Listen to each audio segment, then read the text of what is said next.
So what is cyclone here? Cyclone are center of low pressure surrounded by closed isobars where pressure increases outward and closed air circulation move towards the low pressure center. In such a way, air blows inward anti-clockwise in northern hemisphere and clockwise in southern hemisphere. So what exactly the definition of cyclone is? Cyclone is a center of a low pressure. You will find a low pressure at the center and pressure increases outward. It means outer periphery of the cyclone, high pressure will be there. And in geography, we know very well, air always blow from high pressure to low pressure. So in this case, air from outer side will move toward the central low pressure center. In such a way, it is anti-clockwise in northern hemisphere and clockwise in southern hemisphere. Why this is anti-clockwise in northern and clockwise in southern hemisphere? Because of Coriolis force. So in exam they can ask you why this is because of Coriolis force. Now here is types of cyclone. So on the basis of location, cyclone are two types. दो तरह के cyclone होते हैं. एक होते हैं temperate cyclone जिसको extra tropical cyclone भी कहते हैं. One is temperate cyclone, also known as extratropical cyclone. Other one is called tropical cyclone. Okay, as you see, name indicate location of the cyclone. So first you see extratropical cyclone called temperate cyclone. Now you see temperate cyclone का यहाँ पर जिक्र किया गया and that is between 35 degree north to 65 degree north latitude in both the hemisphere. As you see in southern hemisphere also 35 degree south to 65 degree south temperate cyclone present है. Northern hemisphere में present है. Okay, and tropical cyclone is between tropic of Cancer and tropic of Capricorn, or we can say 23.5 degree north to 23.5 degree south. So this middle latitude, this latitude as your line indicate, this is called equator.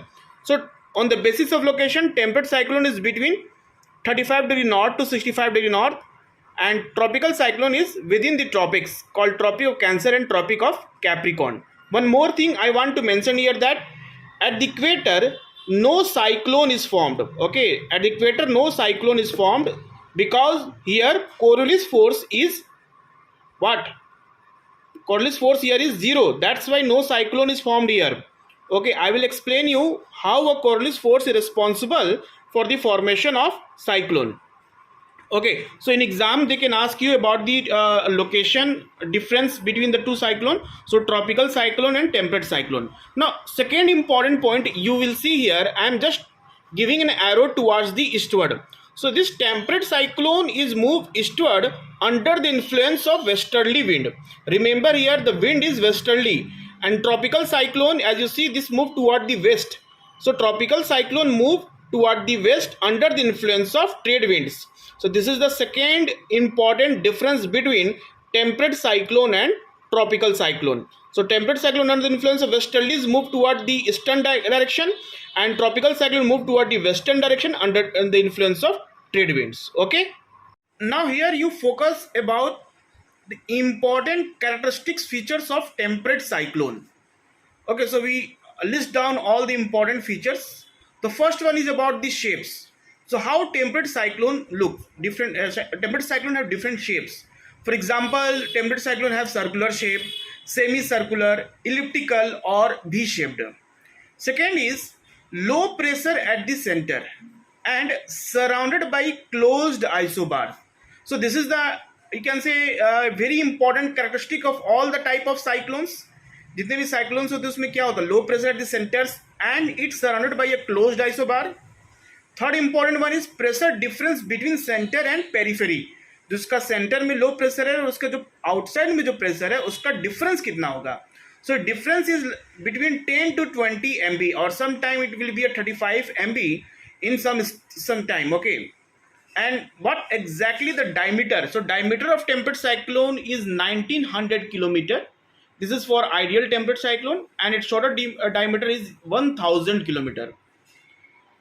Okay, so when a temperate cyclone is formed, it covers a total area of 10 lakh square kilometer. Okay, it's very large, very extensive. It covers very extensive area. Okay, it's a very large. Because one important feature that is not mentioned here is temperate cyclone is formed both on land and water. Okay, so that's why if temperate cyclone is formed over the water, it will be also present over the land with the same intensity, and that's make a difference from tropical cyclone, because tropical cyclone is only formed over the water, not over the land. जैसे tropical cyclone land की तरफ move करेगा, so it will be a dissipated, or we can say there will be a complete end of the duration of tropical cyclone. Now the vertical extent, what exactly the height of temperate cyclone? The 10 to 12 kilometer. So 10 से 12 kilometer its height. It moves eastward under the influence of westerly winds, and the speed of the temperate cyclone is 32 kilometer per hour in summer and 48 kilometer per hour in winter. Now we will focus on origin of extratropical cyclone. Now there are multiple theory that was given by a geographer in past times, and we will discuss what are the important theory that was given since 19th century till 20th century. So here are chronological development of cyclogenesis concept. So first theory that was given in 1863 by Fitzroy. Okay, Fitzroy was a person who said about origin of temperate cyclone is due to convergence of two contrasting air masses. जो भी हम लोग present में पता है कि this is the reason behind for origin of temperate cyclone, तो it was given by Fitzroy in 1863. Then second one is called Abercrombie in 1887.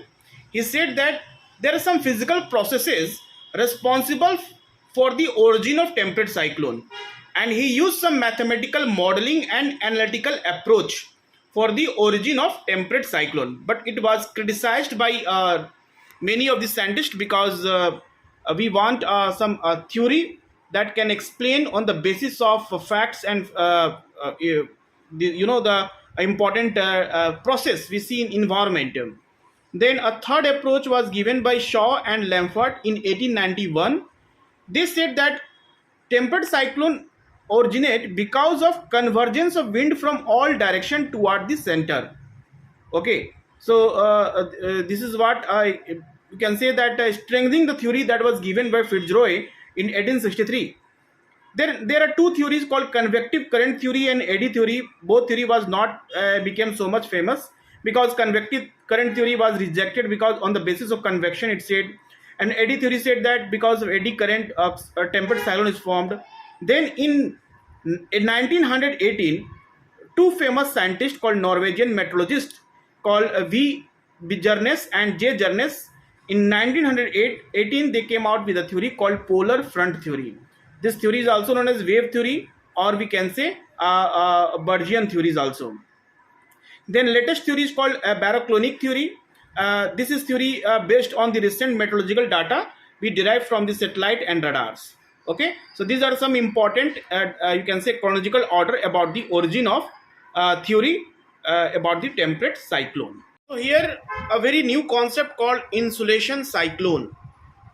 अभी तक एग्जाम में पूछा नहीं इससे कोई क्वेश्चन, लेकिन बहुत ही इंपॉर्टेंट और न्यू टॉपिक है for geography optional also and for GS student. So what is insolation cyclone?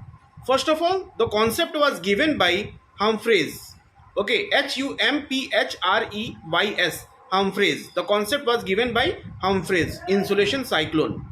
Now, basically, this cyclone is a one category of mid-latitude cyclone or extratropical cyclone और temperate cyclone.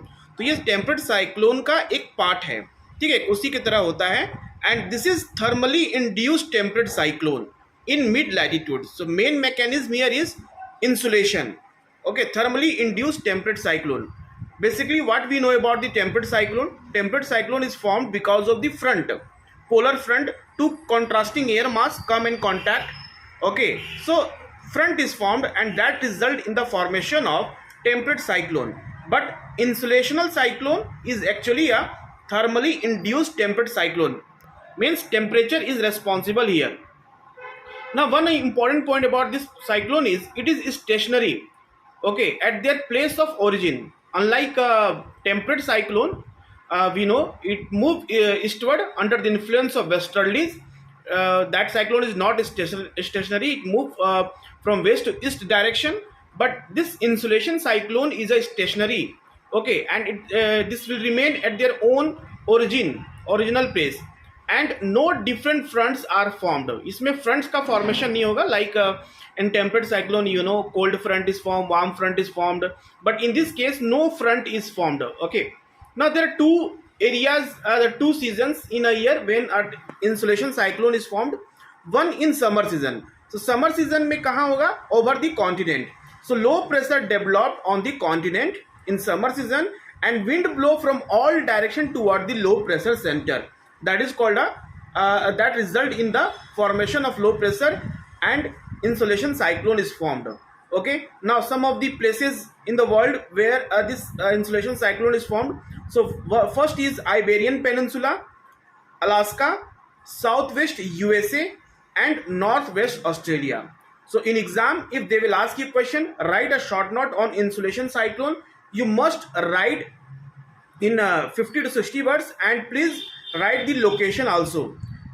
Another season is called winter season. So in winter season again, a low pressure developed over warm water surface that is surrounded by the cold continents. Means जो ऐसे continents जिसमें temperature काफ़ी कम है, and it's surrounded by cold continents, and warm water is over warm water low pressure is developed, and wind from all direction. As continents के ऊपर जो high pressure रहेगा, warm water के ऊपर low pressure रहेगा, so from all direction wind is blowing toward the low pressure, and that result in the formation of insolation cyclone. Now there are many locations in world where this cyclone is formed.